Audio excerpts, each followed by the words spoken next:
Okay, so our weekly topic this week is going to be on the shiny object syndrome. And for those of you who don't know what shiny object syndrome is, it is alive and well. There are people out there, every time they see something new, they got to jump on it. I know people have been in 12, 15 jobs or businesses since January this year. And just because, oh, that looks good, I think I can do that. And they don't do the research, it's just because it looks so good. And unfortunately, it seems to be quite prevalent. I talk to people all the time consulting where they say, oh, I just found this. It's the greatest thing since sliced bread. And I'm going to make a gazillion dollars doing this. And Carl, you need to do this too. And, and half the time, most of these are either fly by night businesses or every once in a while you might find a good one. But people tend to jump ship all the time instead of working on one thing. And so I'm going to open that up. If you all will raise your hand to comment if you've ever experienced anything like this, ever done it yourself. I think we've all had shiny object syndrome at one time or another. But if you'd like to comment on that, I'll open up the room to it. I hope I'm not the only one. So if you will please raise your hand and I will call on you. So anybody want to start off? Nobody? Oh, there you go. Laura, unmute. Hey, so I will tell you, I've done it myself. Just when I joined a big group about it was all about business building and stuff, and this one wants to coach you this way and this one this, and they think you need to do this, and you wind up going down so many rabbit holes that you spin your wheels because you're not focusing on what you are truly meant to do. I'm not saying it wasn't good lessons, it wasn't good things to learn, but it took way too much time, and you had to just cut that out and say, plus I've seen it. I belong to a couple of different network marketing things, and sometimes I've seen people that just do it, but the problem is they don't put themselves into it, or they jump into something and they don't ever tell anybody what they're doing, and then all of a sudden, oh my God, that doesn't work. I got to go try something else. It's like, it doesn't magically happen. It doesn't magically make you money. People have to know what you're doing and you have to be consistent with it. But I think like you said, I think we've all fell victim to that once or twice. Yeah, yeah. And I don't mean to jump on any particular industry with this, but and it's just kind of unfortunate, but the multi-level marketing or whatever you want to call it this week, direct marketing, whatever they call it, relationship marketing businesses, a lot of them, I'm not all of them, there are some really great ones out there. A lot of them sell dreams and illusions instead of reality, and they promise people things that are not true. The reality of most MLMs is no different than any other business. About 2.5% of the people really succeed, but and they'll have conventions where they'll throw out all the multimillionaires and everything, and then when most people fail at it, and the reason is because they're given false hope. And so you got to be real careful with that industry. And like I said, there are Amway's been around since God was a child, and and they're still going. So, I mean, so they must still be pretty good. I don't know. I'm not in Amway. I was when I was 16, but there's a lot of there's good and bad and everything. And I just have, I think everybody needs to research stuff. I did a post recently where I was asked, what do you think the most important thing an entrepreneur should do before getting into business? And I said three things: research, and then research, and then research some more. And because if you don't, if you just jump in with both feet, a lot of times you're going to find out you're in quicksand. And so, in my opinion, you got to be real careful because shiny object syndrome, like I said, is just like Murphy's Law. It's alive and well.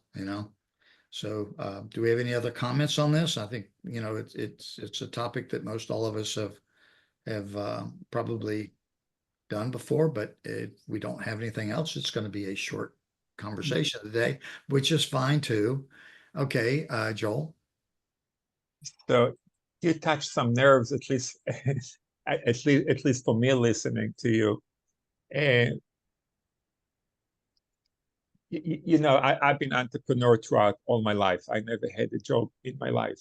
So the only reason that I know how a paycheck look like is because I signed hundreds or thousands of them.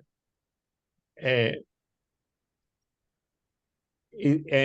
I'm an author and a speaker and a coach. I work with people from the energy point of view of why we do what we do. people always want more. And, you know, when you're talking about false expectations, you know, people go to college, people spending hundreds of thousands of dollars to go to college, and they finish in college with not the ability to find a job of what they went to college for, with thousands and thousands of dollars in debt, and going into actually ending up doing the job that they really don't like because they start this college at age 18 that they had no clue what they want to do at age 30. And being entrepreneur, it's take a lot. To being entrepreneur, we don't learn in school how to be entrepreneur. We're going to school, and all what we're learning is how to be a good student, how to get a good grade, to be able to get to a good college, to be able to get a good job. Nobody is going to school. We're not being taught to become entrepreneur as a system. We're not built to be in a system of great entrepreneurs. The system is built to be to have good employees, because this is where the government make most of the money, is on good employees. If you're a W-2 employee, you pay the most amount of taxes than anybody else. So there are people that have a drive to become entrepreneur, and they just stuck in their own way, not in their own way, they're just stuck in their own mind, and how they basically able to have the breakthrough. And sometimes it's going to look like they jumping from one thing to another because they have no clue what they're doing. Not because. Yeah, I agree with you. I do agree with you. And in our education system, unfortunately, we don't teach or train entrepreneurship in school, which I think that would save a lot of people a lot of headaches if we did, but we don't, you know. And you know, also, you know, it's something else you kind of hit on. Even though people do jump from one thing to another early on in their career, that's what you're still learning. You're learning, you know, you're learning what not to do. You know, hopefully after a while, hopefully you grow out of that jumping for one. Because I think if you find most anything you do, if you have any kind of passion for it at all, if you stick with it, you know, you'll break through. You know, I had my last employer was the founder of the Auto Trader, and the Auto Trader publication. And when he hired me, I asked him the day that he interviewed me, I said, "How did you make all this money?" Because he made a lot of money. I'm talking about millions and millions of dollars. And he said, "Well, I'll tell you, but what I want you to do is I want you to tap on my desk. Okay. I want you to just sit there and I want you to tap." I thought, well, this man's crazy. So I'm tapping on his desk and he's telling me how he made all this money with Trader, which I'm not going to go into. And, you know, and I'm tapping. After about 5 minutes, my finger was starting to hurt. And I said, "Can I stop?" He said, "No, you got to keep tapping." So he goes on, he keeps telling me this. And a few minutes later, I said, "I have to stop. My finger's turning blue." He said, "Okay, you can stop." He said, "How I made all the money was I stuck with one thing and I kept tapping." He said, "If you tap long enough, you'll break through. If you ever stop, then you've wasted a whole lot of time. Now you got to go do something else and start tapping all over again." And he said, "So if you just stick with what you're you know, what you're doing, and keep learning about that one thing, you're much better off than jumping over here and jumping over there and all that." But I don't take up a lot of time on that. But it was a lesson that I learned from one of my mentors, and I was, you know, I was a business developer for him, so I learned a lot from him. So anyway, Roberta. I will just, if you don't mind, and I know they're too good. Sure. It's take 1 year to, if anybody have a goal to become a millionaire, it's take 1 year to become a millionaire. You go to ask anybody that they became extremely successful, they're not going to tell you it took a lifetime. No, it took a lifetime for them to get to the 1 year. You don't know which year it is. It's if it's here when you're 25 or when you're 55, you don't know when it's coming, but it doesn't take that long. It's just making sure that you keep moving forward, and you keep moving forward. Got to keep tapping. Keep tapping. Okay, Roberta. The shiny object for me, I've stayed with event sponsorship for 25 years. the shiny object within within my business was jumping from, I want to say, activation or services that I provide. So I started off wanting to teach, share the information. I learned how to secure sponsors, taught myself in the 90s, and I wanted to share this information with everyone at this point who is planning an event and who has a nonprofit, right? So teaching. Then my target audience said, hey, why don't you do it for us? And then I jumped into the sales, that collapsed.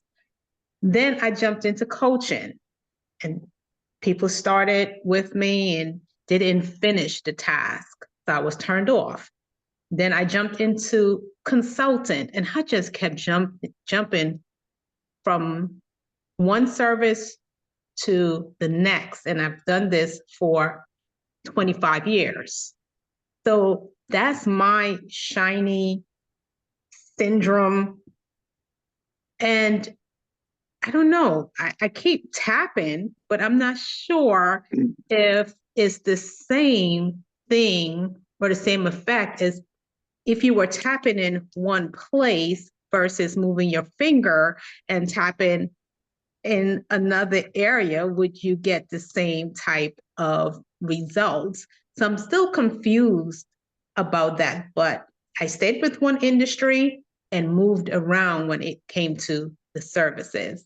Carl, maybe you can shed some light on that for me, please. Yeah, I don't consider that to fall into the category of the shiny object syndrome. The shiny object is when you jump from industry to industry or different type of business, different type of business. What you were doing is pivoting, and you were testing the waters in different areas. Not all the time, they're not always going to, you know, come to fruition or be fruitful for you in those ones. And then what you do is it's okay to pivot. That's different. But there are a lot of people that will jump from selling widgets to selling tires to selling something else to, totally different industries because, oh, that looks better than what I did before. Okay. And so they start all over again, and they're wiping away everything they learned or knew from before. Whereas you're staying in the same industry and you're just trying different things out. If they don't work, of course, you got to try them long enough. Then you get rid of those and you stick with the ones that are working the best, or get with a mentor, get with somebody else that has got the experience either within your industry or a similar industry, and find out what they did and then steal it. I mean, it's legal. It's legal theft. Okay. Basically what you do is you take it. I mean, I used to tell people, steal from me. Whatever you can, steal it from me if you can utilize it in your business. Okay. Because that's what you do is you're sticking with your industry. And I have to commend you for hanging in there as long as you have with what you're doing, because you're very good at it. It's just a matter of making minor tweaks, I think, with you.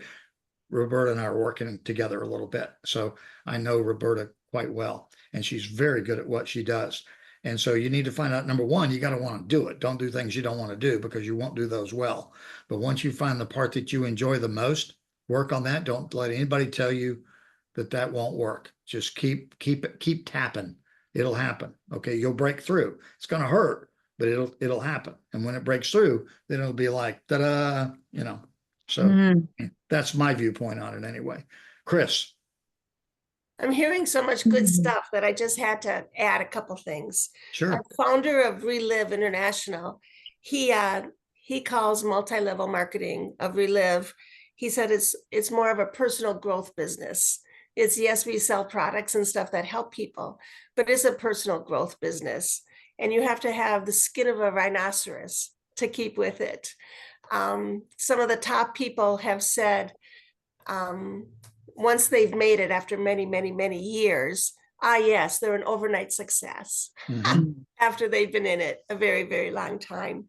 A friend of mine actually did graduate with her master's in entrepreneurship. So they are teaching it in universities now.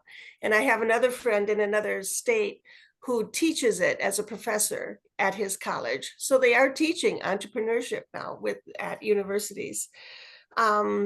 Multi-level, I've always loved multi-level businesses, and I don't know if I'm just in love with shiny objects, but no, I think that when we do pivot, it's because we're learning different skill sets to help us do our business. Speaking, writing, blogging, whatever it is, it's another skill set, and how to approach people, how to show what we're doing in a better way. So it's kind of cool. But yeah, so that's my couple cents. No, and that's good, Chris. And Relive is an MLM, but like I said, there are good ones and there are not. My wife and I, Chris, I know Chris quite well. My wife and I've used the products; they're great products. And but yet I'm not in the organization. I just use the products, and Chris is fine with that. Yeah. It's when they're constantly, throwing it at you, and they're not. That company is not guilty of it, but when they're constantly throwing it, and you could be driving a Mercedes in 6 weeks with all the people, that's just the wrong approach. And unfortunately, and that's the same thing in the industry. It happens in insurance. It happens in everything where people, are trying to, get people to jump over here, and then they end up jumping over there, and then they end up with nowhere, So I know, Chris, I agree with you 100% on that. And it doesn't really, like I said, if you stick with it long enough, those are the people who are successful. It's just that people don't tend to want to stick with anything long enough because they don't have the patience. They want it now. And everybody wants that magic pill. And there aren't any magic pills. If you find one, let me know. So anyway, all right. So does anybody else have any final comments on this? If not, I will stop the recording, and we will post this one, and you all are welcome to look at that one or any of the other ones. But I find these to be kind of interesting, and I'd love to hear other people's, take on stuff. So I'm going to stop the recording. Thank you, Carl. This has been